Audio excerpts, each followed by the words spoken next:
My name is Selena Kulkarni and I'm a passionate investor, but with a difference. I spend half my time running a community for wealthy entrepreneurs looking to reach financial freedom in 3 to 5 years using exclusive real estate deals that deliver consistent, predictable cash flow. The other half of my time, I support motivated young adults who want to get started on their wealth building journeys. I've been a chartered accountant and investor in the trenches for over 25 years, but I didn't come from money. So I want to help those who want to be self-made, master the fundamentals, and fast track their financial freedom. I've had all the cuts and bruises in the past, and now in this podcast, I want to share real life experiences on what has worked, what hasn't worked, and how you can take action that will set you apart from 99% of other investors so that you can get the results you want faster. Hey, Ken. So I'm super interested to have a conversation with you today about the 3 big lessons that I learned in my 20s and get a sense from you whether you actually agree or disagree. Well, considering the fact that I'm now in my 30s, I can probably try and relate also to some of the things in our 20s, both you and I, and whether or not there are actually any similarities or lessons from that as well. So let's get stuck into it. What have you got for number 1? If I reflect back on my time as a 20-year-old and 20-something-year-old, I get really frustrated because I think I wasted a lot of time going down a lot of rabbit holes that really weren't of value. So why I thought this would be a great episode is I think it'd be great to pull apart what I think I did from a mistakes point of view, but also, mix that or blend that with what I think you should be doing. So the first one that I came up with was build skills that actually impact. Because from my point of view, in your 20s, you don't actually have that much money, or most of us didn't have much money, but people have this luxury of disposable time. So the big aha for me, which I learned later in life and which I wish I'd done in my 20s, was use it. I used to waste so much time whiling away, socializing, dreaming about being wealthy to some degree, but I did little about it. And there were plenty of fun things that I did that I loved, but there was also a huge number of time drains that I participated in that, frankly, I just didn't have the guts to opt out of. So I'd love to hear your perspective on that. I think this notion of the average of the 5 people around you, you tend to get really complacent and comfortable when, you're in a specific cohort as well. I found myself in my 20s probably hanging around with a group that wasn't so ambitious about building wealth, nor do they have any massive ambitions of really just other than working their jobs and living for the weekends, right? And I think what you're saying here when we talk about impact is how is it that you can acquire different skills and ways to essentially help contribute to wealth building. And that could be like ways to, say, increase your salaries or your earning potential. I found that I was in a position where I was working in hospitality and hotels, that the industry at the time wasn't paying nearly as well as it is now. And so like the ability to actually increase my ability to earn wasn't actually as high as I'd hoped for. The other thing that I observed during that time was the fact that I didn't actually value myself much as well. I don't think I ever had anyone necessarily go, you know what, you're actually really valuable to the business or to a company. And so when it came to like contract negotiation time, I would always like devalue myself and be like, oh, look, I'm happy with this and I'll accept that. And so I was always in like that secondary position. And it got to a point actually where my boss at the time said to me, he was very candid and he joked around.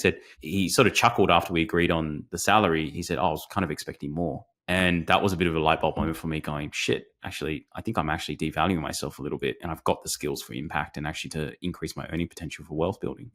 Yeah, I love that. I probably shared some of those similar feelings about not valuing myself. I think the thing that I would comment on in terms of like you touched on this idea of the 5 people who are, around you probably contribute the most to your success. What I've learned with maybe a bit of age and wisdom is it's not that you've got to ditch your friends. It's more that you've got to go out and seek people who have the results that you want. I think in the context of wealth building, there's nothing wrong with having fun. There's nothing wrong with any of the stuff that we've talked about in terms of like doing things outside of wealth building. But I think what is really important is to make sure that you're spending your time doing things you value and don't do it at the expense of investing in yourself. So one of the things I'm a huge advocate of now is identify skills that are really useful to you and then prolifically consume things that are going to help you grow that skill. So everybody understands this concept of return on investment. And so if I think about my own journey, some examples of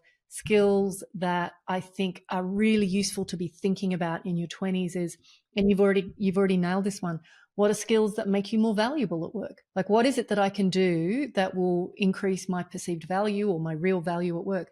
Then, understanding the fundamentals of wealth building. And some of that is just freely available out there. You don't have to look too far. Understanding how different assets work. I did very little of that in my 20s. And, I know this sounds really maybe a bit non-appealing to some people, but learning how to use a basic spreadsheet, all those sorts of things are actually going to compound and have a massive impact on your capacity to get traction. And ultimately, really why I'm advocating for growing your skill set and thinking about skills from the context of impact is you've got the luxury of time. You may not have the luxury of money, but you've got the luxury of time in your 20s. And I wish I'd doubled down on that a little more in my 20s. Yeah, I mean, even as a business owner now, I'm finding I don't have the luxury of time. And so I'm finding ways to essentially buy time. And so if you're a younger person in your 20s, probably finding people who are within either your network or people who are available to you who need, say, either your skills or your expertise to then help them actually, buy their time back. And I think they're actually surprising a lot of people like that, including business owners like myself, who are willing to, if for the right person, be able to come in and actually, do things that's going to result in time savings on our side. And I did that with a friend of ours who now runs a very successful accounting firm in the early days, where I spent a lot of my time consuming marketing content in ways that I could just basically elevate his business as his lead marketer. He doesn't have that luxury because he's trying to run a business. And so if you can find those opportunities, it's going to make a massive difference, because skill acquisition, I get told by this, actually, it was something my mom used to always teach me. She said, like, people can take everything from you physically, but they can never take your education, your knowledge. And I think that's one of those things that in your 20s, you spend time acquiring knowledge rather than time necessarily just trying to actually increase your earning capacity as well. There's a fabulous point in what you've just said, which is that there's a tension between wanting to outsource and buy that skill set when you're short of time and when you maybe have the luxury of money, versus learning it from first principles. And what I would say is that from a wealth building perspective, the more foundational knowledge you have in place, the greater your probability of success later on. As you go down the track, certainly you can, buy in different expertise and grow your network in different ways. But if you don't understand the fundamentals, as many experienced investors do not, then you have no choice but to depend on the advice given by others. And ultimately, that's where people find they get caught out, or they make huge financial investments that actually just take them in the wrong direction. So this concept of investing in skills that have impact is also about putting yourself in a position where nobody can take advantage of you, and you can actually stay in the driver's seat when it comes to making decisions. There's a term that I use, which is the modern day polymath.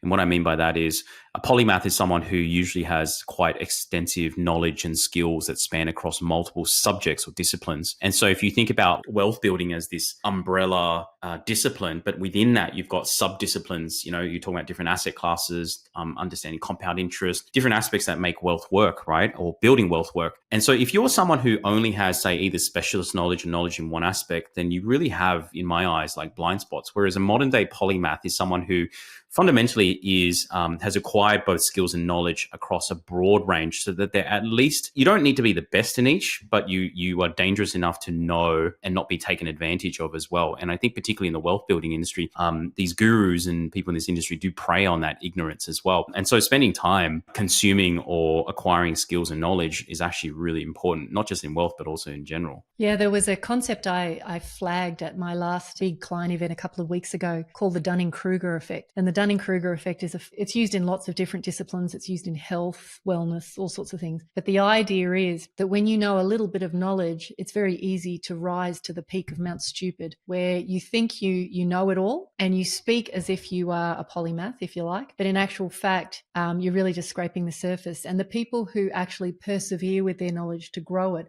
fall to the valley of despair of realizing that, oh my God, I don't actually know that much. So it's the more you know, the more humility you have about what you know. And yeah, you're quite right. It definitely applies to the world of wealth building at large. And just to extend it, like for me, the definition of a polymath is not just the knowledge of all of those pieces of content or information under each umbrella. A polymath for me is the person who has the capacity to integrate it and apply it, problem solve and ask the right questions and things like that. And I think that's really, something to aspire to in some ways, not trying to just learn all these isolated skill sets, but really the people that I know that I admire the most, who have exponentially outperformed, everybody else are the people who can integrate all those different ideas and thoughts and, streams of information into one place. I might be putting you on the spot here, but are there any places that people can go to begin this process to understand the different areas of discipline when it comes to wealth building? I know you're building obviously something yourself, but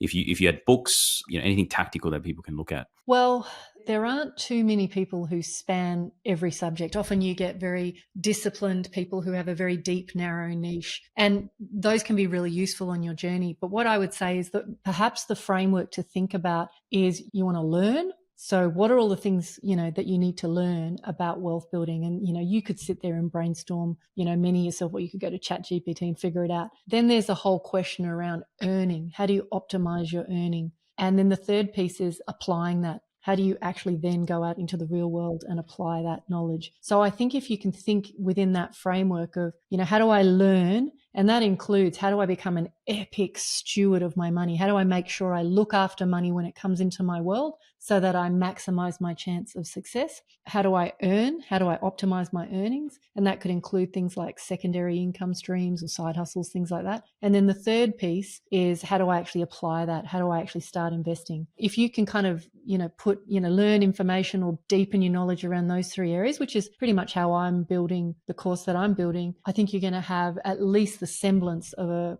comprehensive framework. Definitely.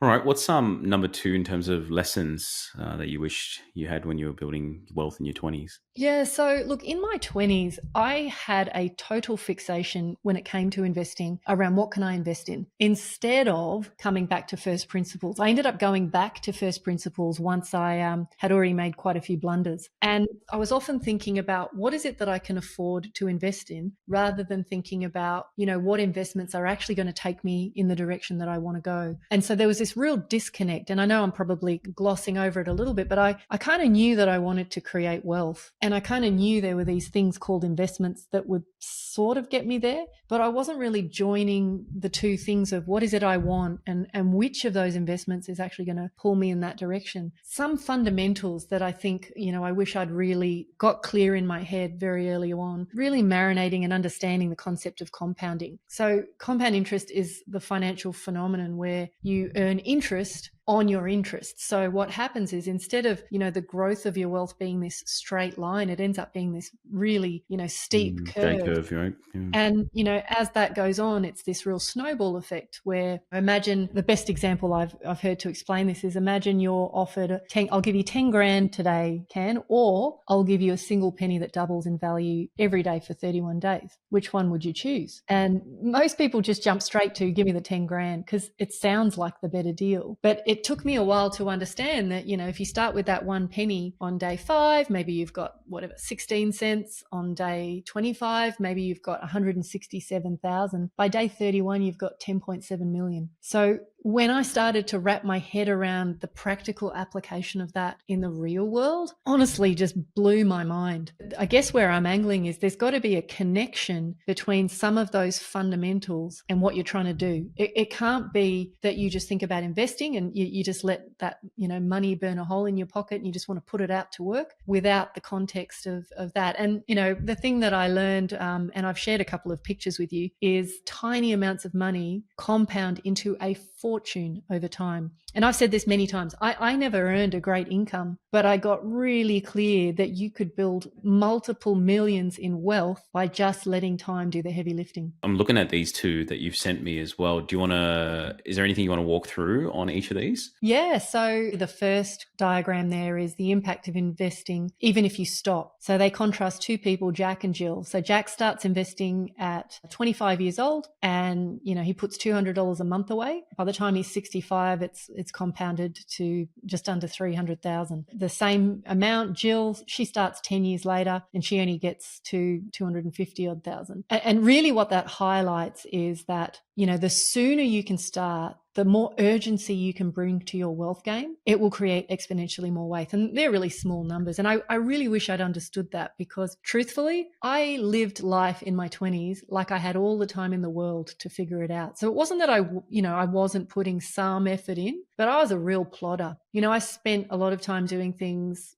very slowly rather than with urgency. If I'd brought a little bit of heat to my investing in my 20s, the reality is you just don't have to hustle or invest for as long, because time does that heavy lifting. And that second diagram, the impact of when you start investing, that's kind of an extension of that. So it just shows you, if you start investing when you're 25 versus 35 versus 45, the impact up to the age of 65 is massive. And so given the nature of compounding, it's really important to understand those principles so that you do put a bit of a fire under your belly and actually just get going with this stuff. For sure. Okay.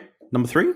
Number 3 was really a reference to being bold. I think I was born a pretty timid, conservative person. And I hit my 20s, I really did want a good relationship with money, but I didn't realize till later on that in my 20s was the prime time to be experimenting and taking risks. So, I had no kids, no family, no mortgage, no big responsibilities. And so that was really the time to try things out. And I genuinely feel that, that combination of what we said before, which is investing in skills and then applying those in the real world, is, if you can combine those two and take small risks with small amounts of money and then measure the, result, that is really the game that we all want to be playing. So the way I'm interpreting that is, I guess responsibility or / age, because age usually comes with less responsibility for most people, to the ability to risk take or your risk appetite. And that is this notion of being able to understand that, you can take, say, more calculated risks during a time, say like in your 20s, where things are, you can almost say lose the whole lot and still be able to pick yourself back up. Whereas, as someone like myself and even you now, I've got my own kids, I've got a mortgage now. I've got a whole bunch of liabilities, a terrible word, but I've got a whole bunch of things that I've got to be responsible for.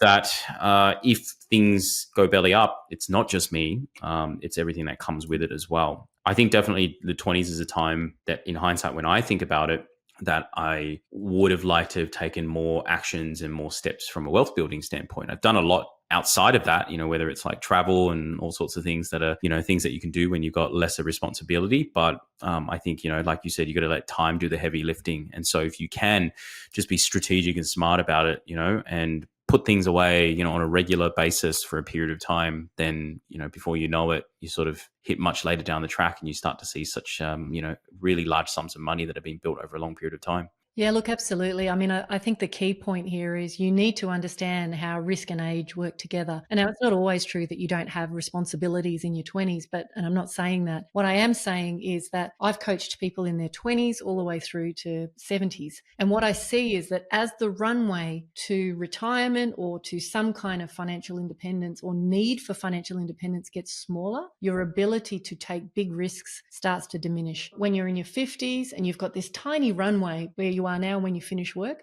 you can't afford to lose much of what you have. You need every penny. Whereas in your 20s, your timeline or your runway to recovery is so long that even if you stumble and trip, you're going to be okay. And I guess the extension of all of this is, this idea of understanding loss. And the truth is, loss hurts, whether we're talking about someone who's playing a game or whether we're talking about, money in the real world. One of the things I've talked about a lot is this idea of loss aversion, the pain of loss being so much greater than the pleasure of winning. But the thing that I really want to drive home here is the goal of advanced investing isn't to never experience loss. And one of the things some of my mentors have said with me over the years is, if you're not losing at all, you're probably not risking enough, and hence you're not gaining enough as well. So we all get that the real objective is to make sure when you invest that your wins outweigh your losses. But if you can kind of maybe tweak that to think that it's not about avoiding setbacks, it's about mastering the art of the comeback. And so if you can kind of get your head around that when you're thinking about the sort of risks you take in your 20s, you start to go, well, if I lose, it's no big deal. So have you got an example of a time where you had to deal with loss?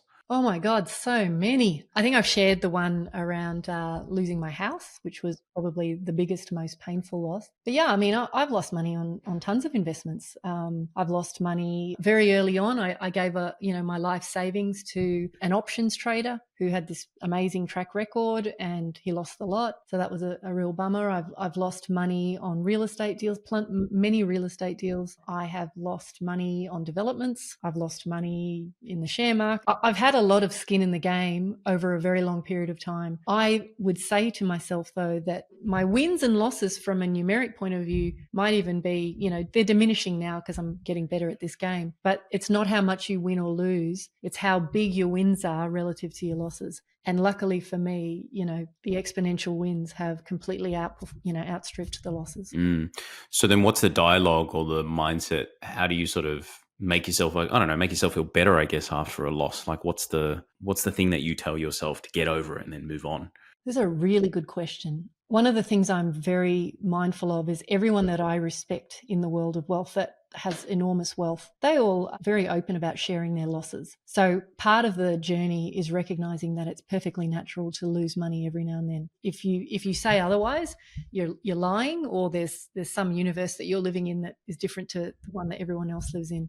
I also have this idea that it's really important to digest pain. Any emotional pain has to be digested. So one of the worst things I've observed over the years is people who sweep it under the carpet. So that involves, you need to be able to talk about it. One of the things that I'm a huge advocate of is maybe even just documenting, journaling, and writing down, like, what were the things that I thought about in the lead up to making that decision? What were my blind spots? What did I miss? So reflections.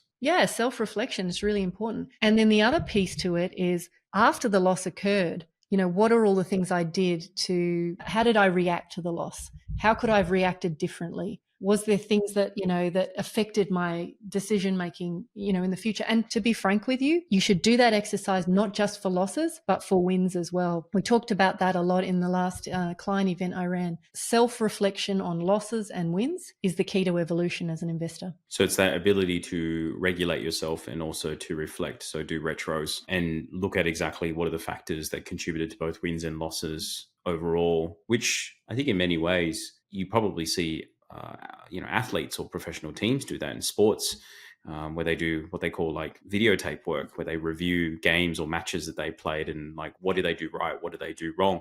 Because oftentimes you do probably do a lot of things right, but it still leads to loss. And oftentimes you do a lot of things wrong and it leads to wins. And I think that's what you're saying here, which is the analysis that comes with that. But also I would say, as someone who probably has experienced some loss, and maybe definitely not to the extent that you have, I sort of try not to attach too much emotional meaning to it and not try and, I guess, catastrophize what this potentially means. Because our brain very naturally goes and puts a lot of value on money.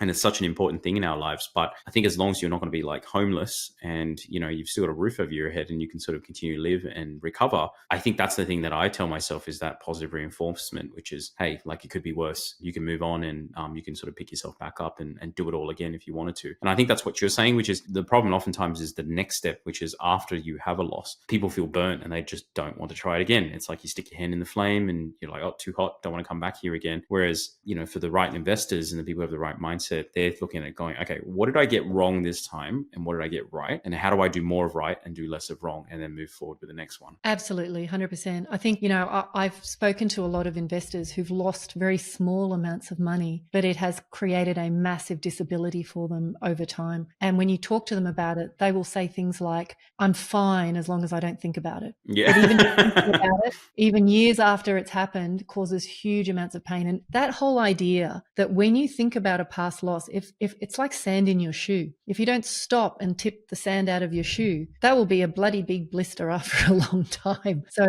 that self-reflection is super important. And I think the only other thing I would add is human beings by their nature are meaning-making machines. We attach meaning to everything. And so what we've got to recognize is just because there was a win doesn't mean we're a great investor. Just because there is a loss doesn't make us a shit investor.